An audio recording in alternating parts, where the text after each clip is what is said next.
When I was younger, my dad used to go around making home videos entitled Charles Cathy Production. And at the time, I kind of thought, of course it was nonsense and quite annoying, to say the least. But looking back at those home videos, I really realized how much of our lives are now, preserved within that form.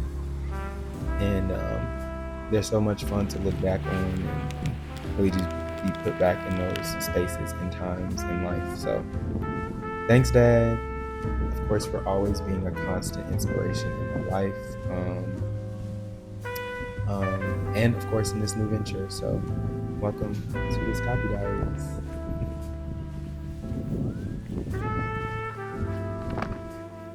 As a certified yapper, I do intend to chat on this channel, but this first video, I really feel the need to, talk more than I probably will in future videos and tell a portion of my story as sort of a prelude of what's to come and how I got here. So this series will be entitled Effeminate. I would say I always resonated with this word since I was a young boy who grew up in a church that, surprise, surprise, unfortunately told him that his, identity meant he was eternally damned, to put it plainly. And so the definition of effeminate, for if anyone, this is a new word, is having characteristics and ways of behaving that are traditionally associated with women or regarded as inappropriate for a man. Meaning, in the context of some Christian beliefs and religious systems, my queerness, my innate femininity was deemed not worthy of salvation. So, of course, little me was like, what the hell? This, of course, stuck with me since that moment. And at the time, I didn't know it, but honestly, that would be the start of the ebbs and flows of my queer journey and hardships within myself and in my journey of accepting myself in general. So, skipping ahead through the woes of, like I would say, middle school, that torment and like coming of age of high school, and my traumatic kind of, coming out story about a decade later in this timeline, in my final year of my undergraduate career, I began to honestly find solace and a yearning towards reclaiming this word, effeminate. So I embarked on a photography project during my final practicum for my minor in my photography course. We were tasked with creating a personal project that encapsulated our current journey and struggles within our life right now. And at this point in time, I was just separated from my then partner and had my second heartbreak at the ripe age of 21, which is super fucking young. And I was understandably in a lot of pain and confused as to why this person, that said they loved me, could not live their truest life out loud with me in front of the world to see.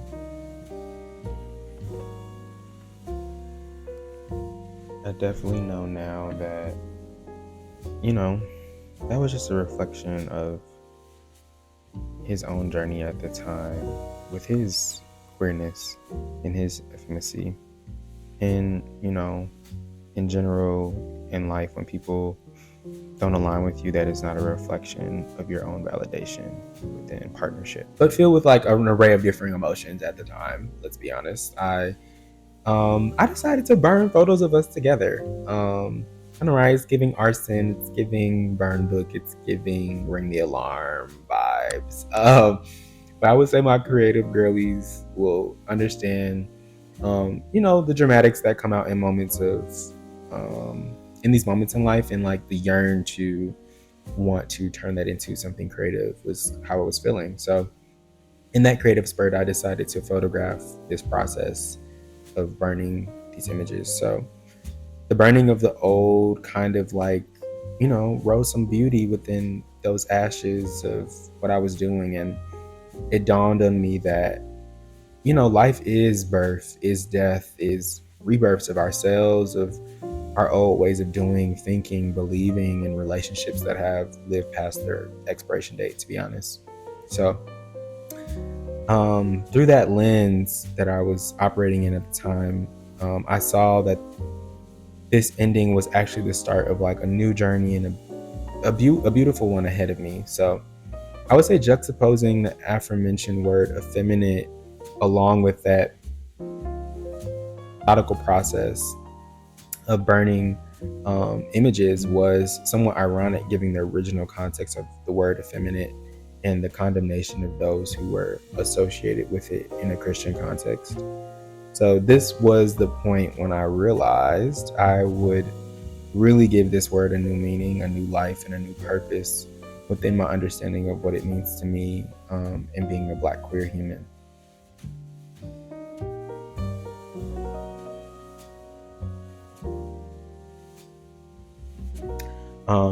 So I presented this project and my understanding of it at the time to my class, and the act of doing so really started healing me in the loss of that relationship with someone I considered my best friend.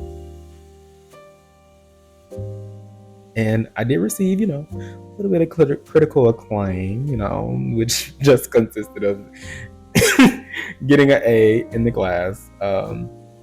Winning. I did win some like local art stuff, art awards in that area for school. And then of course, like validation from my art program peers. Like I was a health science major.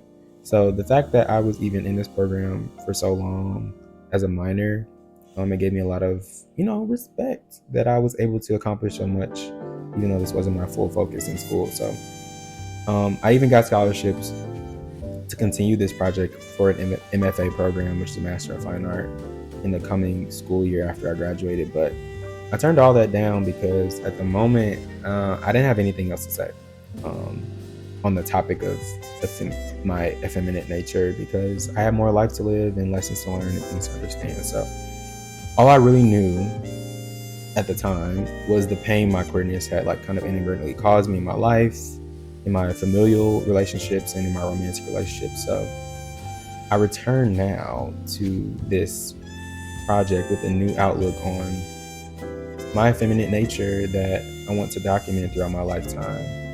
And this journey is a constant one, it's present, and it is as alive as I am. So I want all of my lessons, my joy, pain, my laughter, my community, my friendships, and my family to be showcased like as they're happening. So that is the ethos of how this project was birthed, and how this channel is now going to be birthed as the new visual diary and medium that I want to continue this story. So this is the Scottie Diaries, an effeminate visual series. So this is certainly not a complete goodbye to my original curated process of photographing at all, but really just a love letter to that time period where it all started, and really just see you soon to that original way of seeing the world. And I think this new medium will allow me to really just live through my effeminate lens more intentionally, presently, and patiently, and giving me just more context for my next photography project once it's birthed.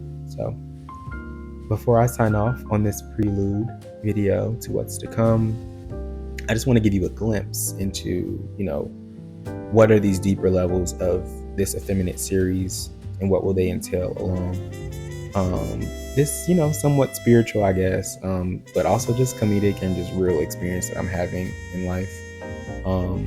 So some of the new terms you've kind of already seen within the realm of my previous photo work, but others have yet to fully be documented. So as you may have guessed, I'm kind of reclaiming some more words that I grew up, or phrases that I grew up hearing growing up in church as a Black queer man, that I want to reclaim and click on a new spirit. So first being, am I beloved?